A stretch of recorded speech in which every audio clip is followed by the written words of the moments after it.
से अच्छा हिंदोस्तां हमारा, हम बुलबुलें हैं इसकी, ये गुलसिता हमारा। मजहब नहीं सिखाता आपस में बैर रखना, हिंदी है हम वतन हैं, हिंदोस्तां हमारा। हमारे लिए ये बेहद फख्र की बात है कि आज हम 77वां योम आज़ादी मना रहे हैं। यानी हमारे देश को आज़ाद हुए 77 साल पूरे हो चुके हैं। बेटा, हम एक आज़ाद हिंदुस्तान में सांस ले रहे हैं, लेकिन हमें ये जानना भी ज़रूरी है कि ये देश कैसे आज़ाद हुआ, किस किस ने इस देश को आज़ाद कराने में अपने जानों की कुर्बानियां दी। वो कौन लोग थे जो हंसते हंसते तख्ते-ए-दार पर चढ़ गए?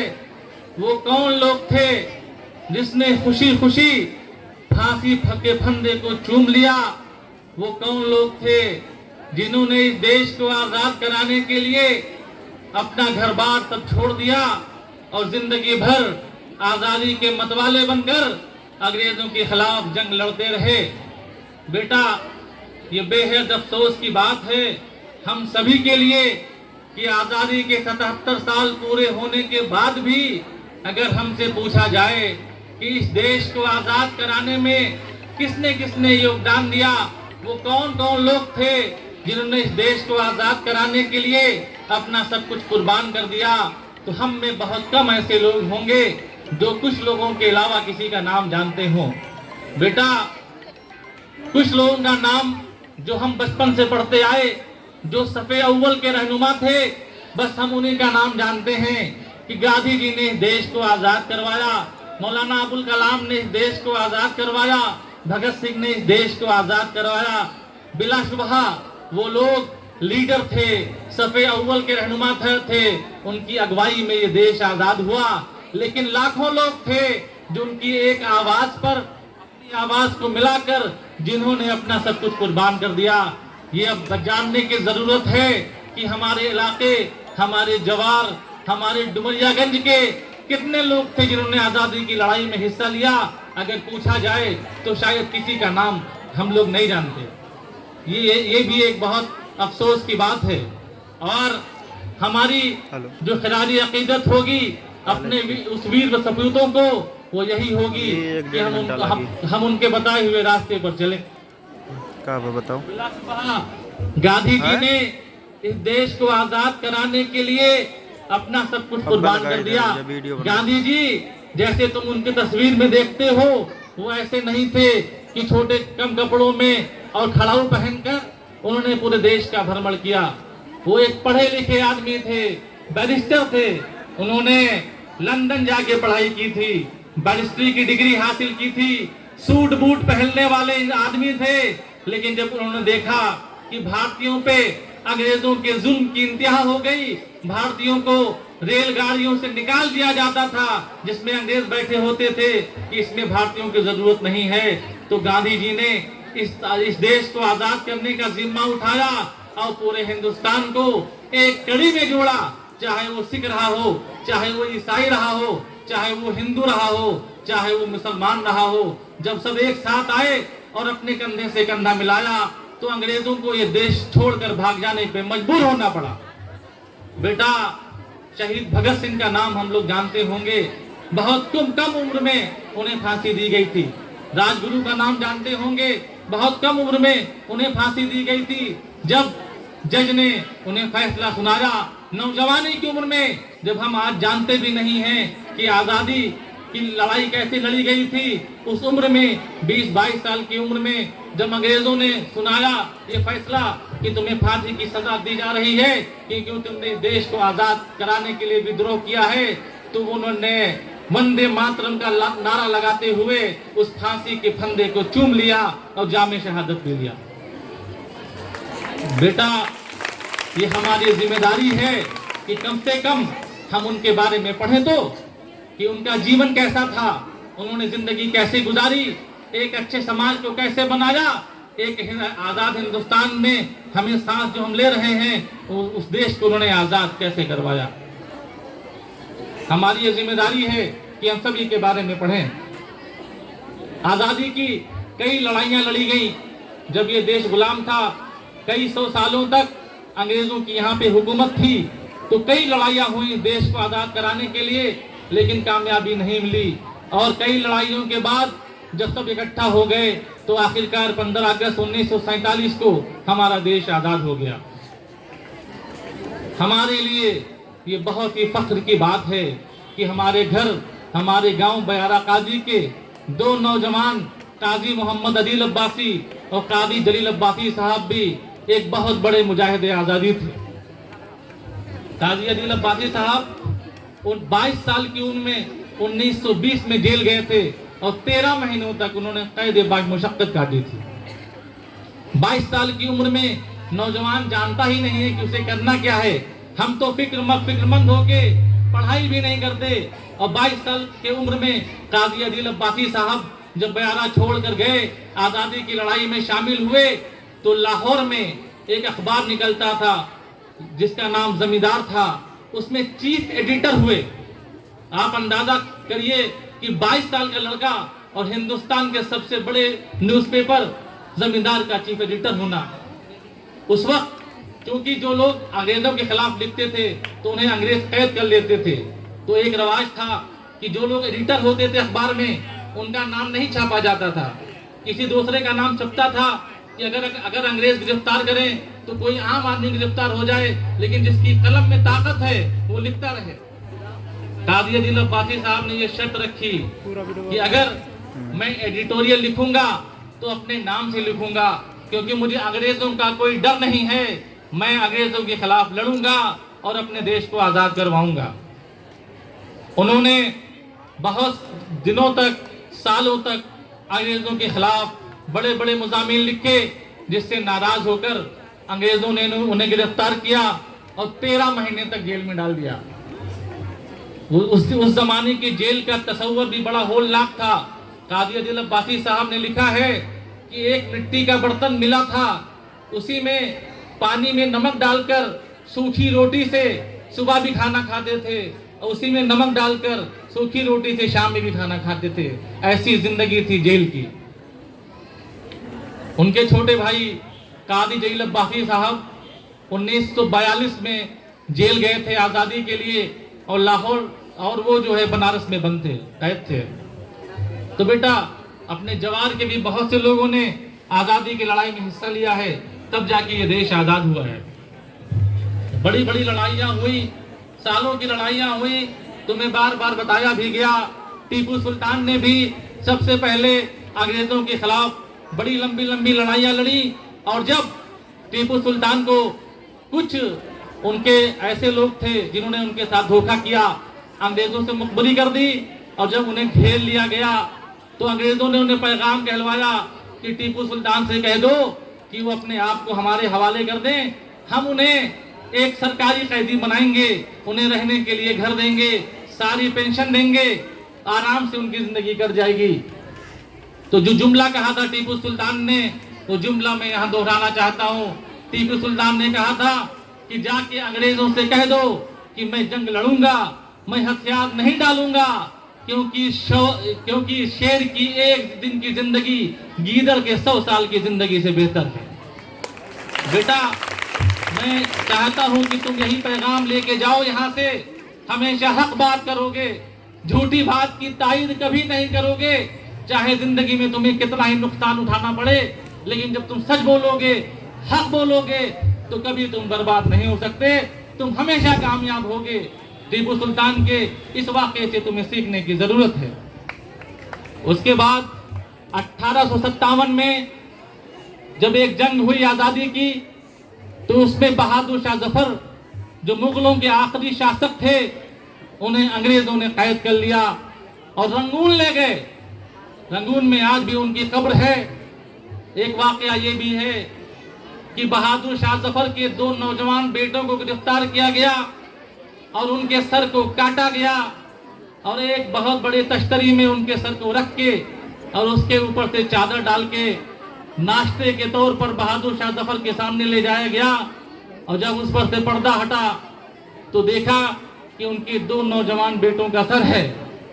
तो बहादुर शाह जफर ने कहा था कि एक बादशाह का बेटा, एक सच्चे हिंदुस्तानी का बेटा, एक मुल्क के सच्चे वफादार का बेटा अपने बाप के सामने सर कटा के जाता है, सर झुका के नहीं जाता।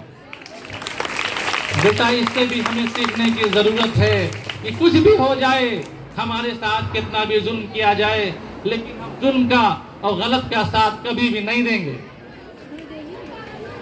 गांधी जी की लंबी लड़ाई हुई। गांधी जी ने बहुत लंबे वक्त तक इस देश को आजाद कराने के लिए लड़ाइयां लड़ी। लोग गाते थे कि दे दी हमें आजादी, बिना खटक बिना ढाल, साबरमती के संत तूने कर दिया कमाल। एक तरफ तो गांधी जी थे जो कहते थे कि हम अहिंसा के सिद्धांत पर चलेंगे, हम मोहब्बत से दिल जीतेंगे, हम आंदोलन करेंगे लेकिन किसी को तकलीफ नहीं देंगे, किसी का कत्लेआम नहीं करेंगे, लेकिन आंदोलन इतना बड़ा कर देंगे कि अंग्रेजों को यहां से भागने पे मजबूर होना पड़े। लेकिन कहीं एक साहब थे, कुछ लोग थे, एक ग्रुप था, वो गांधी जी के इस अहिंसा के सिद्धांत से मुत्तफिक नहीं थे। नेताजी सुभाष चंद्र बोस और उनके साथी शहीद भगत सिंह, इन लोगों का यह पैगाम था कि अगर कोई एक हाथ मारे, एक चांटा मारे, तो दूसरा चांटा भी जरूर मानो, क्योंकि अगर तुम खामोश रह जाओगे तो दोबारा फिर वो तुम्हें चांटा मारेगा। तो सबका कंट्रीब्यूशन था बेटा, नरम दल का भी, गरम दल का भी। गांधी जी ने जब अहिंसा का सिद्धांत दिया तो शहीद भगत सिंह हो या जो है जितने भी और लोग थे, बिस्मिल्लाह खां हो, राम प्रसाद बिस्मिल हो, जो लोग भी थे, इन्होंने सब ने मिलकर इस देश को आजाद कराया। सब एक साथ आए तभी तो देश आजाद हुआ। तो आज भी इसी को समझने की जरूरत है कि हमें धर्मों में बांटा जा रहा है, चाहे वो किसी धर्म का आदमी हो। अगर हमें धर्म के आधार पर अलग करने की बात करे तो हमें उसकी बात नहीं माननी है। हमें कहना है हम एक अच्छे हिंदुस्तानी हैं, हम सच्चे हिंदुस्तानी हैं, हम इस समाज के लिए, इस देश के लिए एक साथ रहेंगे। हम अलग नहीं हो सकते। धर्म का मामला अलग है। जिसकी जो धार्मिक मान्यताएं हैं वो जरूर माने। एक अच्छा शहरी अच्छा धार्मिक भी होता है। जो आपकी धार्मिक मान्यताएं हैं उसको मानिए, लेकिन जहां समाज की बात आए, जहां इस देश की बात आए, कंधे से कंधा मिलाकर इस देश के विकास के लिए खड़े रहिए। मेरे इस पैगाम को मानोगे? फिरका परस्त को कभी कामयाब नहीं होने दोगे ना? मिलजुल के रहोगे ना? और जब हम मिलजुल के रहेंगे तो हमें कोई अलग नहीं कर सकता। कोई आएगा तुम्हें हिंदुओं के नाम पे बांटेगा, कोई आएगा तुम्हें मुसलमानों के नाम पे बांटेगा, कोई आएगा तुम्हें सिख के नाम पे बांटेगा, कोई आएगा तुम्हें ईसाई के नाम पे बांटेगा, कोई आएगा तुम्हें जात के नाम पे बांटेगा। लेकिन ये बात याद रखना कि ऐसे लोगों का काम सिर्फ बांटना है, अपनी रोटी सेकना है, इस देश को कमजोर करना है, और हम कभी ऐसे लोगों को कामयाब नहीं होने देंगे। मिल के रहेंगे, एक साथ रहेंगे और इस समाज का, अच्छे समाज का निर्माण करेंगे। बेटा वक्त बहुत हो गया, काफी देर से तुम बैठे हो, लेकिन अगर हम अपने आजादी का जश्न मना रहे हैं तो थोड़ी सी अगर धूप भी लग जाएगी, हमें थोड़ा सा पसीना भी निकल जाएगा, थोड़ी सी प्यास भी लग जाएगी, तो क्या हो जाएगा? लोगों ने तो अपनी जानों की कुर्बानियां भी दे दी, क्या हम थोड़ा पसीना नहीं बहा सकते? तो ठीक है बेटा, इत्मीनान से बैठना। अगर कोई चला गया तो समझा जाएगा कि देश के लिए अपना पसीना भी नहीं बहा सकता है। ठीक है बेटा, बस ये कहना चाहता हूं कि जब ये देश आजाद हुआ, बड़ी मुशक्कतों के बाद हुआ, सभी लोगों ने मिलकर आजाद कराया, और सबसे बड़ी खूबसूरती देश की थी जब इस देश का संविधान बना और 26 जनवरी 1950 को इस देश का संविधान रायत किया गया। तो वो संविधान इतना खूबसूरत संविधान बनाया गया जिसकी पूरे दुनिया में कोई मिसाल नहीं है। जो संविधान सभा का गठन किया गया संविधान बनाने के लिए, उसके अध्यक्ष बाबा भीमराव अम्बेडकर जी को बनाया गया। लेकिन उस कमेटी में हिंदुस्तान के सब बड़े लोग थे, नामचीन लोग थे। सब ने मिलकर तकरीबन 2 साल 11 महीने 18 दिन में इस देश का संविधान लिखकर मुकम्मल किया और 15-26 जनवरी 1950 को राजत कर दिया गया। इस संविधान की खूबसूरती क्या थी कि ये धर्मनिरपेक्ष संविधान था। ये संविधान धर्म के आधार पर किसी को नहीं बांटता था। अगर किसी ने जुल्म किया है, अगर किसी ने जुर्म किया है, अगर किसी ने किसी को कत्ल किया है, अगर किसी ने किसी को प्रताड़ित किया है, अगर किसी ने किसी का हक मारा है, तो उसको चाहे वो हिंदू हो, चाहे मुस्लिम हो, चाहे सिख हो, चाहे ईसाई हो, उसको वही सजा मिलेगी जो संविधान में लिखा है। धर्म के आधार पर किसी की सजा कम या ज्यादा नहीं की जा सकती। आज मैं इस प्लेटफॉर्म के जरिए बाबा साहब भीमराव अम्बेडकर जी को और संविधान सभा के उन सभी मेंबरान को जिन्होंने इतना खूबसूरत संविधान बनाया, खिलारी अकीदत पेश करता हूं। हमें फख्र होना चाहिए कि हम एक धर्मनिरपेक्ष देश में रहते हैं। जो धर्म के आधार पर देश बनाए गए, आप उनके हालात देखिए, बस से बदतर हालात हैं, क्योंकि धार्मिक आधार पर वो देश बनाए गए। आज आप अगर पूरे दुनिया का मुआयना करें तो देखें कि जो धर्म के आधार पर देश बने हैं वो बहुत पीछे हैं। और चूंकि हम धर्मनिरपेक्ष देश हमारा है, तो आज हम पूरे दुनिया को अपनी आंखें दिखा रहे हैं। पूरी दुनिया हमारी वाहवाही कर रही है, पूरी दुनिया हमारा नाम ले रहा है, पूरी दुनिया में हमारे नाम के चर्चे हैं। हमारे देश का सर गर्व से ऊंचा है, क्योंकि यहाँ एक धर्मनिरपेक्ष संविधान लागू है, सबको बराबर का अधिकार है। बेटा, वक्त बहुत ज्यादा हो गया, दिल में जज्बात बहुत हैं। अगर बात की जाए तो शायद शाम हो जाए और बात ना खत्म हो, लेकिन वक्त रहेगा तो वक्त से आपको बताया जाएगा। लेकिन बेटा, जो पैगाम यहाँ से तुम्हें दिया गया वो तुम्हें लेके अपने घर तक जाना है। और किसी भी हाल में फिरका परस्ती का जो पैगाम दिया जा रहा है फिरका परस्तों के जरिए, वो मैं साफ करता हूँ। कोई एक इंसान नहीं है जो फिरका परस्ती करता है। वो मुसलमान भी है, वो हिंदू भी है, वो सिख भी है, वो ईसाई भी है।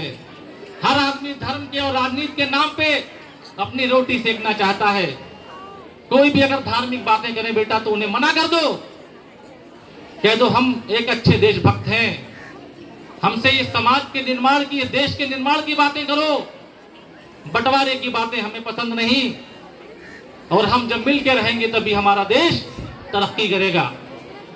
एक बात और कहना चाहते हैं, डॉक्टर साहब हमारे बीच बैठे हैं, उन्होंने अभी तुम्हें खिताब भी किया, बताया कि डॉक्टर साहब 1994 में डॉक्टर साहब ने इसी स्कूल से हाई स्कूल पास किया था, और अल्हम्दुलिल्लाह आज एक बड़ा नाम इनका है। अपने आप को बहुत ऊंचा स्थापित किया डॉक्टर साहब ने, तो इनसे भी आपको सीखने की जरूरत है। आप लोग मेहनत से पढ़िए, कोई चीज इम्पॉसिबल नहीं होती है। आप अगर मेहनत से पढ़ेंगे तो आप भी एक बड़े मुकाम तक पहुंच जाएंगे। आप ही हैं, आने वाला कल आप ही का होगा। आप ही मुख्यमंत्री बन सकते हैं, प्रधानमंत्री बन सकते हैं, मंत्री बन सकते हैं, नेता बन सकते हैं, डॉक्टर बन सकते हैं, इंजीनियर बन सकते हैं, अधिकारी बन सकते हैं। लेकिन मेहनत करेंगे तभी तो बनेंगे। और बेटा, नेता बनना तो धर्मनिरपेक्ष बनना ही हमारी निवेदन तुम लोगों से है। जो सबकी बात करे वही बात करना। तो बेटा, मेहनत से पढ़ो और अच्छा रिजल्ट दोगे, स्कूल का और तुम्हारे माँ बाप का नाम ऊंचा होगा, तो हमारा सर बेफख्र से तन जाएगा।